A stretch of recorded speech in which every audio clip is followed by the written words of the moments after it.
This is Charlotte Talks. I'm Mike Collins. We last spoke about Charlotte's rising homicide rate on March 29th. At that time, the city had experienced 21 homicides in 2017. Today, 10 weeks later, that number stands at 38. That's 17 murders in 10 weeks. Crime rates started rising last year in the nation's major metropolitan areas and seem to be on track to increase again this year. At the same time, murder rates also began to rise, but the increase seemed confined to just 10 cities. Is Charlotte part of this trend? We are seeing way too much disregard for human life. People are settling their disputes with the use of a firearm. And the result is never going to be good.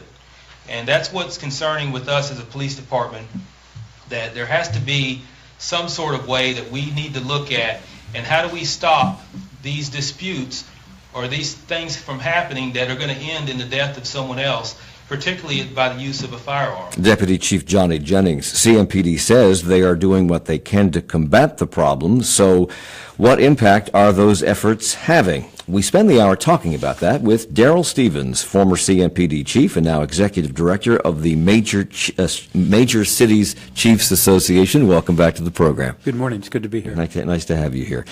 He's in our Spirit Square studio. With us by phone is Dr. Michael Turner, professor and chair of the Department of Criminal Justice and Criminology at UNC Charlotte. Thank you for coming back. Appreciate it. Thanks for having me on, Mike. Well, when we last spoke about this issue, people were hesitant to use the word trend in reference to the rising homicide rate in Charlotte. Darrell Stevens, you were quoted in Time in January as saying it's too early to know whether increases seen over the last 2 years are mere blips or the beginning of a sustained increase in overall crime rates around the country. But when it comes to murder rates and to Charlotte, can we now call this a trend? Well, I think it's approaching a time where we certainly can. Nationally, there's a significant number of large cities over the past 2 years that have had increases in homicides and other violent crime.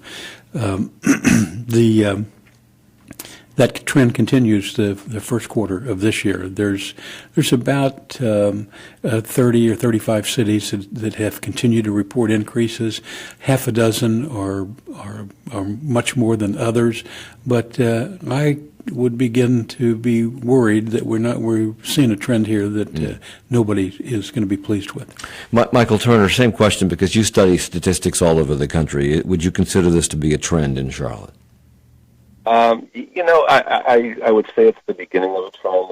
I would not conclude yet that we are at a trend. I think even the FBI warns not to use the UCR data from year to year, looking at a 1 or 2 year blip as a trend. I think when you get in the 3-4 year periods, I think that's when you probably can confirm that there's some things going on that appear to be a little bit more concerning than things in the past. I was going to ask you the question this morning, Darrell Stevens, about whether or not these murders are being committed primarily by people who know each other, or are these random acts of violence. And yet in the paper this morning it reports that people fundamentally know each other, that they're involved in some way, that are involved in these incidents. That's the norm, isn't it? That is the norm. That's been the case for many, many years. People are most afraid of the stranger homicide, the attack by people that you don't know, but most of these encounters are with acquaintances, friends, people that are meeting for one reason or another, and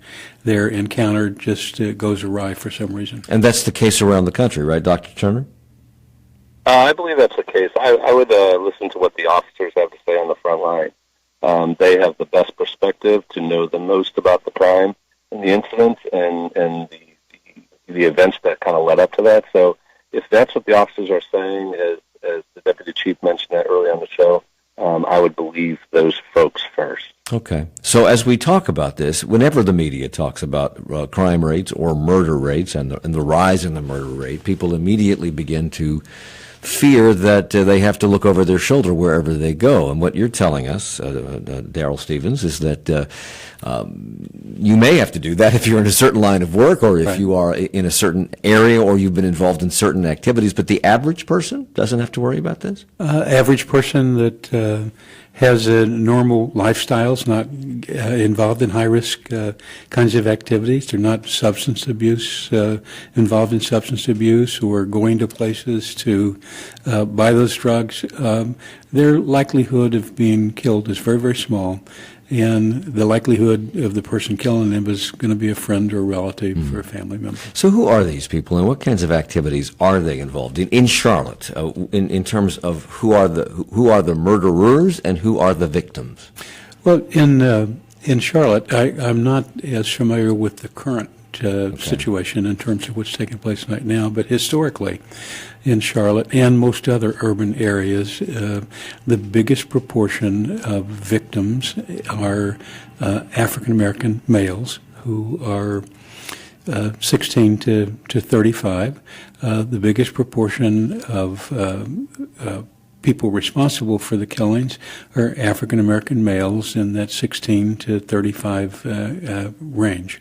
In both cases, both victims and suspects, they have violent lifestyles. They have criminal records. They've been engaged with the criminal justice system off and on throughout their life, and so they find themselves in a situation where, even coming out of prison, we don't have the services that we need to help them make the transition, so they go back to doing the same things that they were doing before. And the way they settle arguments is with violence. Guns, very prevalent. That's the tool that they use, and that's what's mostly used in homicides throughout America. Why? What leads to that attitude, Michael Turner? Why is it mostly African American on African American? Why are they the ones that are usually solving problems or disputes by pointing a gun at somebody and then ultimately pulling the trigger? What leads to that? I think there's a variety of things that might contribute to that, but let me just add one other thing to Daryl's comment, and I agree with him, everything that he said 100%, but the one thing that I do want to add is those murders, offenders and victims, tend to be in very concentrated areas. So as he said, and he correctly pointed out, I believe, that the average citizen does not have an issue or a concern or a high probability of being a murder victim, but there are areas of the city within cities that have very high likelihoods of being individuals in those cities have very high likelihoods of being a victim and an offender of a homicide. So you ask yourself, common question is what is going on in those areas of the city that tend to be high concentrated or hot spots of activity. And I see a murder as a successful aggravated assault with a deadly weapon, and why those individuals are choosing to use deadly weapons to solve disputes.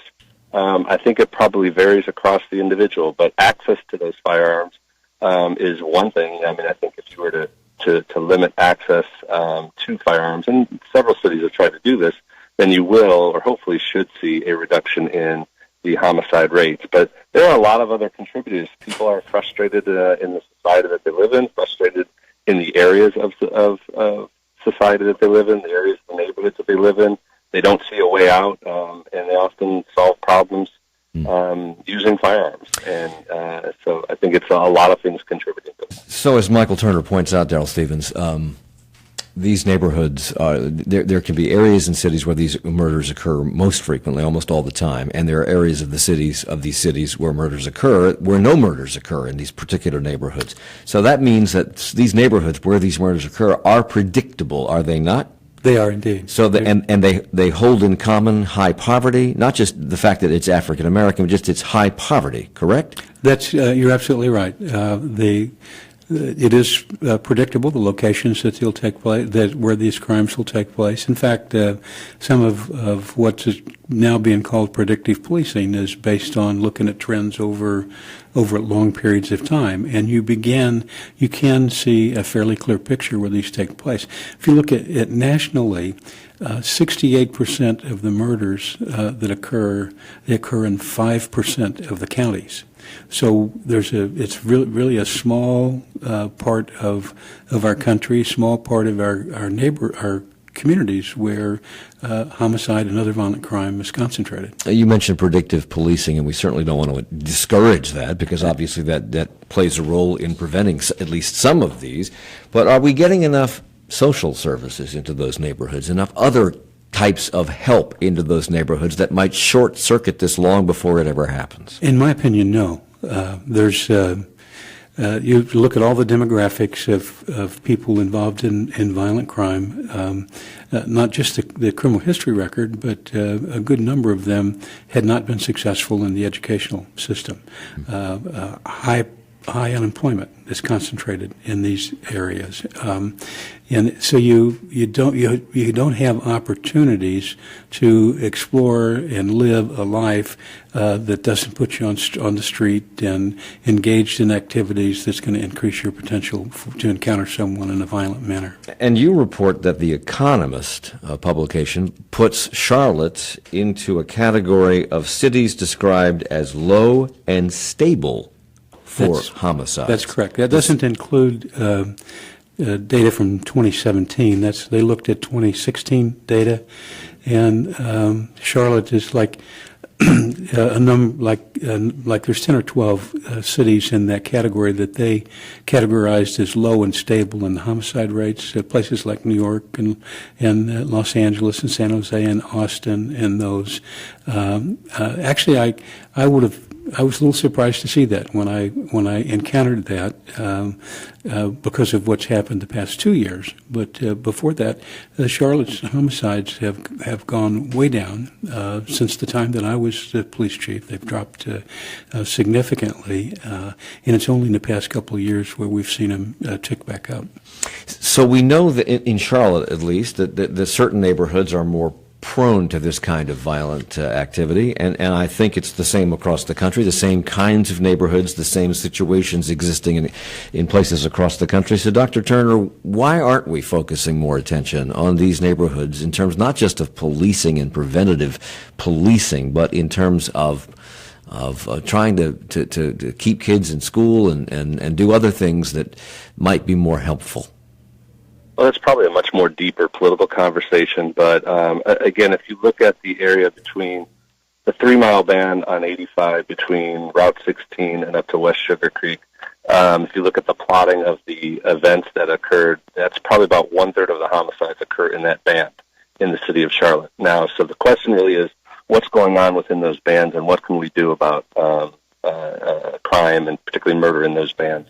And again, it goes back to the schools, it goes back to opportunities, it goes back to things that a lot of people, again, politically see this view or see this issue on two completely different spectrums. Some individuals believe that those individuals have enough services that can help and provide education or valid or good educational opportunities for individuals to thrive and be a productive citizen. Other individuals think that we don't have enough. So that's the political struggle that you see and where the resources are distributed causes a larger concern on how to deal with those. We heard early in the program a recording of Deputy Chief Johnny Jennings from CMPD, who went on to say that we're going to start looking at victimization and control and how do we keep these things from occurring. Is anybody listening? It's hard to get people to listen in dealing with this problem. If it doesn't affect you personally, you're not in one of those neighborhoods, you don't have a relative, then you're not going to focus on it. We have to stop. We're coming right back with more. It's Charlotte Talks on WFAE. Support for Charlotte Talks comes from WFAE members and Gardner-Webb University, a private Christian liberal arts experience dedicated to preparing students for success. Now accepting summer and fall applications at gardner-webb.edu. And the Esiola Lodge at Linville Golf Club, featuring local fresh cuisine at Donald Ross Championship Golf Course and Spa, located off the Blue Ridge Parkway. Information at esiola.com. Tomorrow, 1 month after his controversial firing, former FBI Director James Comey is scheduled to testify before the Senate Intelligence Committee to give his side of the story in the investigation of Russia's involvement in last year's election and what members of the Trump campaign may have known about it. A look at the politics of that and recent court decisions about race and politics in North Carolina, both tomorrow at 9.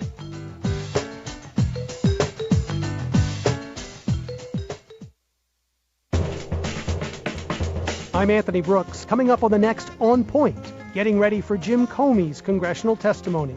We'll look at the key players, the unanswered questions about Russia, and what's at stake. That's coming up on the next On Point from NPR. You can join On Point coming up at 10 right after Charlotte Talks. Here on Listener Funded 90.7 WFAE, Charlotte's NPR news source.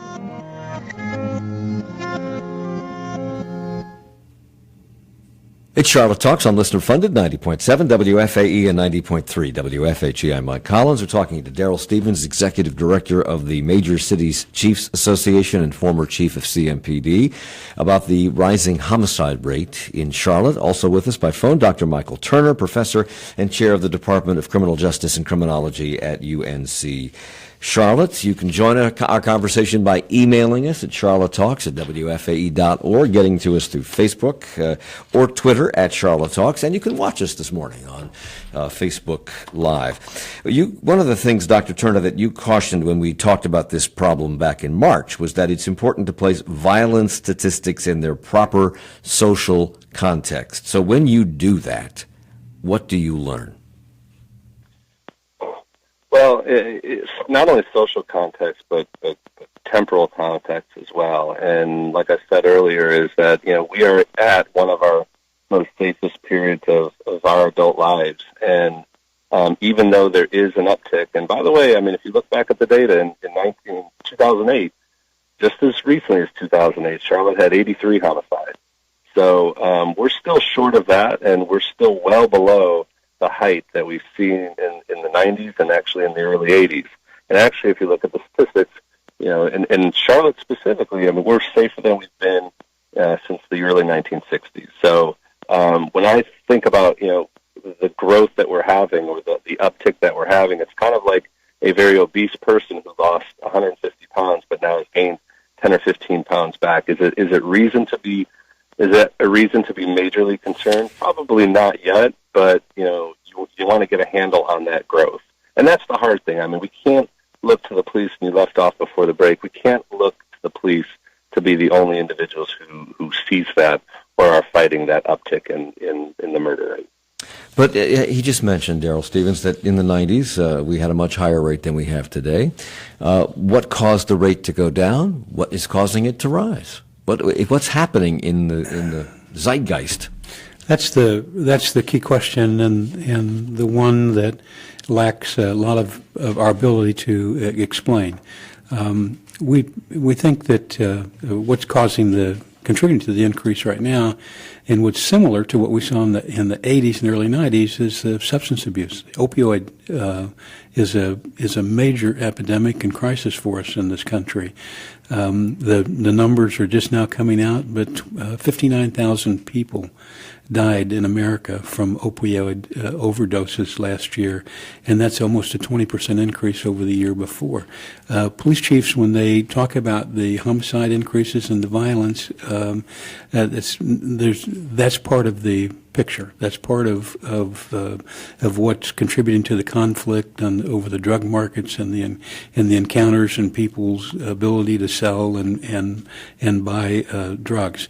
One of the other things that you hear quite frequently is the impact of social media today. Mm-hmm. Social media is where it's not just a conflict that we have when we come together. I insult somebody on my Facebook or Twitter on my tweet, and then they then lash out and come back, and we're seeing a lot of violence amongst young people that's generated by that kind of conflict. You're the head of the Major Cities Chiefs Association, and you supplied us with some survey totals on violent crime. And I'm just going to read a few of these because I don't know how many cities this includes, but it's pages of information. Atlanta Police this year, so far, this is the first 3 months of 2017, 17 homicides. That's down from this time last year. Boston Police, 6 homicides, down from last year. Cleveland Police, 32, up from last year and still lower than our rate. Columbus Police, 30 homicides, up from last year, still lower than ours. DeKalb County, which is outside of Atlanta or part of Atlanta, 14 homicides, down from last year. The Denver Police, 10 homicides, up from last year, but way lower than ours. Indianapolis, 20, down from last year. And we're up 38. Right. That's a question that's very difficult to answer. Why is Charlotte different than some of those other cities? If you look at two cities, for example, Tulsa and Oklahoma City, both of their numbers are up pretty significantly this year. On that chart that you have, Oklahoma City, it's only 1 month's data. They didn't have the other two, and so they've had 10 in that first month versus a 2 before. But then you look at Prince George's County, which is a D.C. suburb, and when you look at the suburbs of D.C., you have Prince George's County, Maryland, Montgomery County, Maryland. Right. Economically very different. Montgomery County is much higher level. You have Fairfax County in Virginia, which is one of the highest per capita incomes in the country. Yet in Prince George's County, only 22 homicides this year. Right, and but it is a community whose poverty levels are much higher than anything else around, but probably their socioeconomic conditions are better than many of the urban areas of large cities like Charlotte and Milwaukee and Chicago. Because it's the nation's capital and employment's relatively stable in the nation's capital? It is indeed. Okay. MCCA, your organization, says that winter is generally a lower time for homicides, and yet our homicide rate for the first quarter of this year is up. So what does that tell you? What might it mean for the summer months ahead? Well, that's one of the reasons that I believe that as we go through the rest of the year, that we're going to see a continued increase in the violence.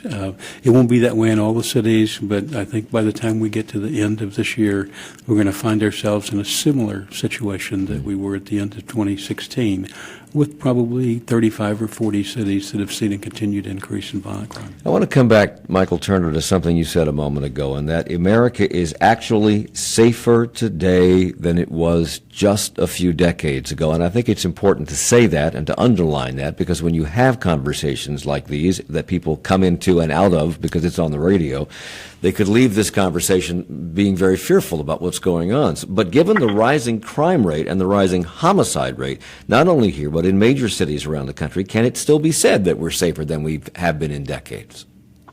I absolutely think it could be still be said. And again, it's something that we talked about earlier, is when you look at violence and you look at your risk of violence as being a victim, that risk is not equal across the city. So I think, we are safer. I think there are only 2 homicides in Charlotte that occurred relatively near the uptown area. So most individuals are not going into the areas where the homicides are occurring. That's not where people travel in and out of. So those homicides are taking place with individuals within those areas who live there, who are solving problems via a firearm typically. And oftentimes, again, I just spoke with a crime analyst from CMPD yesterday, and he was instructive, and I agree with him, and said that if we really want to lower the crime rate, the murder rate, you got to go after the assault with a deadly weapon rate and have or figure out ways in which you can get people to stop solving problems via assaults with a deadly weapon, and that's going to be where you're going to see the change. So, yeah, it is. We are a safer society. The violence, as Daryl pointed out, five counties account for 2/3 of the murder rate. Most of us don't live in those 5 counties, so. In the aggregate, Mike, I think we are a much safer society. From the police's point of view, there are probably as many reasons that this occurs as there are people on the planet, but how would you rank all these different possible factors? The availability of guns, the easy availability of guns, a feeling of anger driven by, bleak economic conditions and no hope for getting out of them, a desire for respect, and the expectation that disrespect requires a response, a loss of appreciation for human life, and other factors. How would you rank them in terms of what drives all this? I would rank the overwhelming presence of firearms as being a key factor that makes us as a country different than any other country in the world, any civilized country in the world or industrialized country in the world, and a continuation of policies that doesn't regulate the firearm possession. In fact, we're continuing to march down a path of deregulation. North Carolina's considering doing away with any requirements for carrying a concealed weapon. So just anyone can do that without a permit, without any kind of training. And the more of those weapons that are on the street doesn't necessarily mean that individuals that aren't engaged in this lifestyle are going to kill more people, but the availability of those guns to be stolen, the availability of those guns that in such huge numbers, I think puts us in a position where that's the instruments that's used. 65-70% of the homicides in America. There's violence in Canada, there's violence in Britain, there's violence in other parts of the world. The difference is that they don't have the firearms. Because of the Second Amendment, we all have a right to have a gun.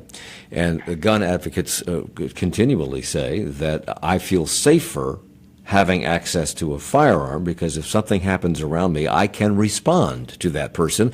And that in situations where things have happened, where guns have been discharged among crowds of people, if only those other people had had a gun, it would have stopped sooner. And they may have a point to that, but does that send a message to people that it's okay to solve problems by carrying a gun?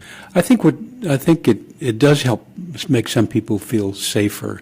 The challenge that they have is when you get into these heated exchanges, encounters with people, and maybe turn to violence. That the fact that weapon's so readily available to you then turns into something that's much more serious than the risk of you punching me or me punching you.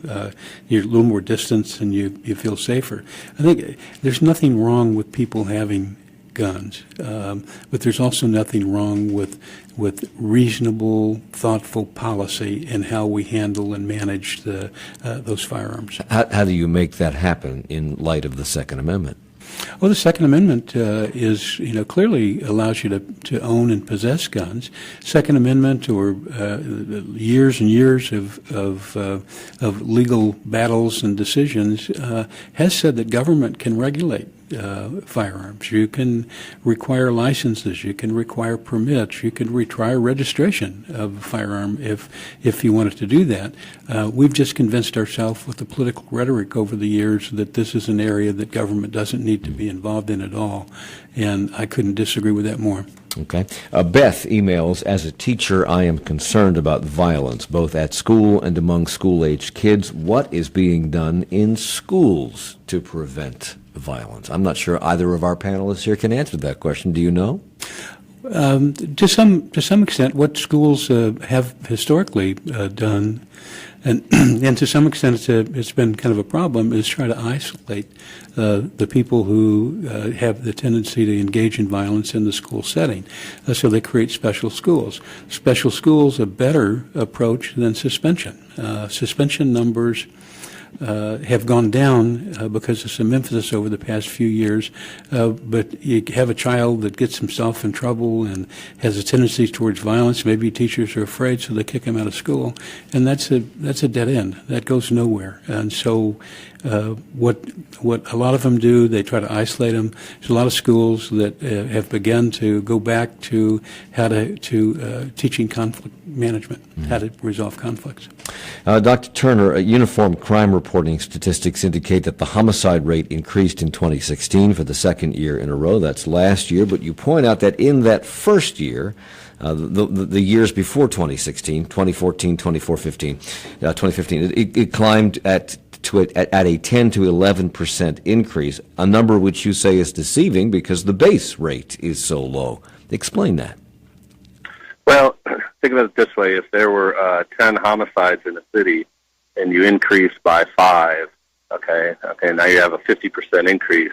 However, if you have 100 homicides and you increase by 5, that's a much smaller increase, 5% increase. So when the base rates get so low as they are now, when they're in the low or the mid 4s or the low 5s, any increase in homicide rates appears to be a pretty high increase because the base rates are so low. So when the base rates were higher in the 90s and you had a small change or a relatively small change in the base rates, in the rate in the subsequent year, it didn't have as large of an effect because the base rates were much higher. So percentages can be deceiving, which we've heard many times in the past. So can that be said about Charlotte? How do you look at 38 homicides in the first 6 months of the year compared with previous years or with previous high homicide rates in Charlotte? Yeah, like I said, I agree with Darryl. I think it's something that we need to pay attention to. I don't think it's a trend just yet, but it's something that we need to pay attention. I think officers are paying attention, law enforcement is paying attention to. We need to have larger discussions about how we can address that and not leave it to law enforcement to on their own to address it. But again, if I've seen estimates that we'll be in the 80s this year. Again, we were in the 80s as recently as 2008, and I don't recall at that time that there being a concern that homicide rates were, jumping up to places where we couldn't manage them, or we were concerned about. Because we did have a little bit of an uptick in, I think it was 05 and 06, somewhere in that area, but not as high as we're having now. So this might be, again, it might be the beginning of a larger trend. I think you just got to wait and see it. We don't collect data and share data like the Department of Labor on the number of jobs and unemployment rates on a month-to-month basis, okay? The 2016 statistics haven't even been released yet formally until late August, early September. So we're always about a year and a half behind in understanding what's truly going on. So that's part of the problem. That was going to be my next question, because you point out that the 2016 Uniform Crime Reporting Statistics will be released in August or September of this year. That's 18 months or 19 months after the end of the beginning of 2016. Why? We live in an age of big data with computers gathering information and chugging them out all the time. Why does it take so long to get crime statistics? Yeah, it's only 9 months since the end of the year. Even so. There's a lot of cleaning up of the data and things of those sorts, cleaning up of the data, understanding the estimates, the population estimates, which go into the denominator. So all of those things need to be cleaned up and prepared and subsequently disseminated. But, we're not, it's a question I ask as well. If we're so concerned about this, we should have a better mechanism to report either on a monthly basis like we do with the labor market. As you see, every month we get an estimate of the number of new jobs that have been developed. We don't see that with crime. Crime is something that we don't prioritize like we do in jobs and the unemployment rate. Yeah, I have no explanation for that. Yeah, part of the challenge that they have is these data come from 50 states. Right. They have to go through their process, and once they get through their process and they're comfortable with the numbers, it takes several months to do that. And each of those states is different in the way they process numbers. They are, and but I think the fundamental question is why can't we have national estimates and national data? We can. We just haven't. The resources aren't there to do that. I have 30 seconds. What would the impact of that be if we did have that ability? I think the impact of that would be that we would have a much better, much clearer understanding of the ongoing challenges that we have. That's why the data that you talked about earlier, we collect that because it gives us some insight into what's happened in the major cities. Right. Darryl Stevens is a former CMPD chief. He's the executive director of the Major Cities Chiefs Association. Dr. Michael Turner is professor and chair of the Department of Criminal Justice and Criminology at UNC Charlotte. When we come back, we'll talk to somebody directly impacted by murder. It's Charlotte Talks on WFAE. Support for Charlotte Talks comes from WFAE members and Corkscrew Wine Shop and Bar, located at Birkdale Village in Lake Norman, offering wines from around the world, live local music, and craft beer on tap. Relax, uncork, unwind.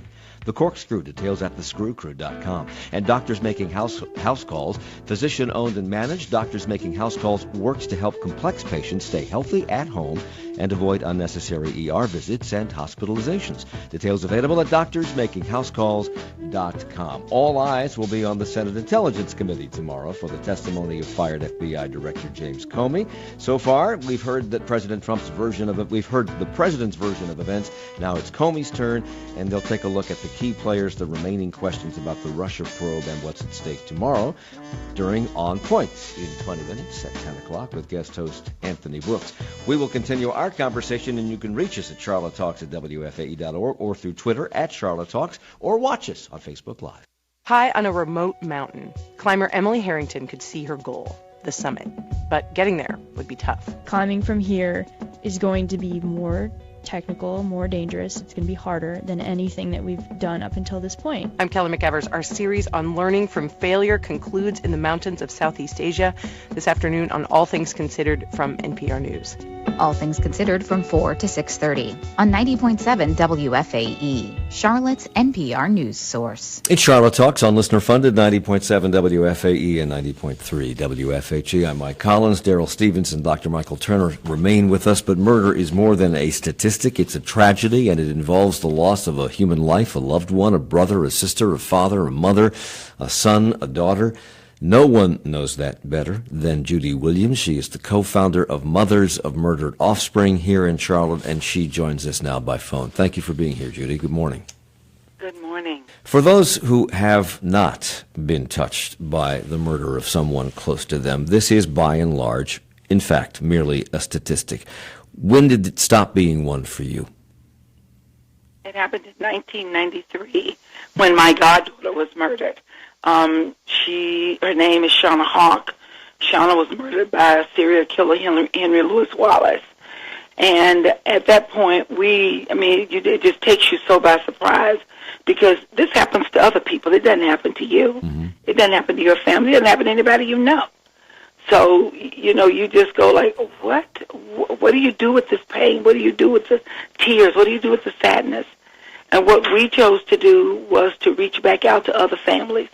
Thus, we started Mothers of Murdered Offspring. And you've been doing this since the early 90s, essentially. 1993. Okay, and you were described in a recent article in Creative Loafing as being literally tired from all the killing. That was back in April.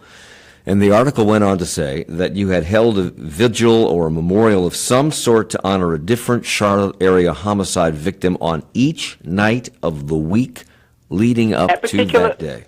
Yeah, that particular week it was a rough one because we were having them almost every day, and everybody was just going like, "What is going on?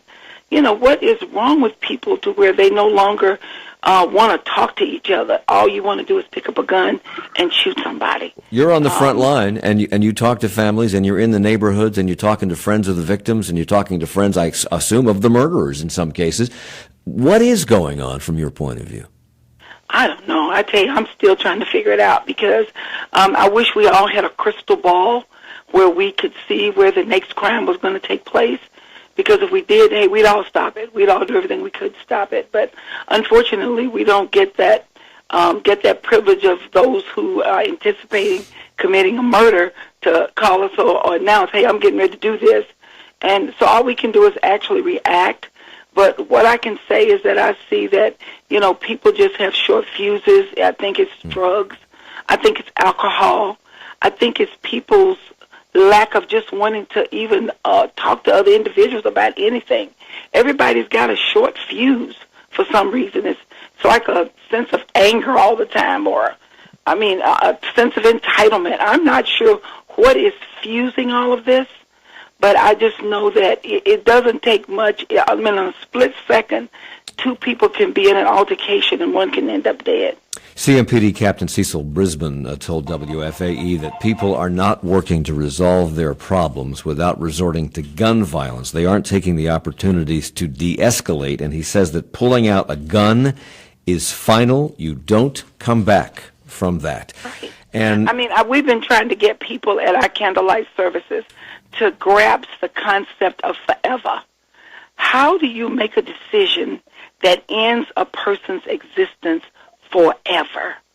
Do you know the finality of forever? And I don't think people even think about it. They just want to deal with what they're feeling right then. They're not thinking about the other person. They're not even thinking about their own families. They're not thinking about the other person's family. But as we've said in this program, talking to Daryl Stevenson and Michael Turner, most of these murders around the country are confined to particular communities in cities around the country. So they're the ones that are most often impacted by this. They are a finite number of people who see this happening in their community over and over and over again. They see the pain, the suffering that this causes.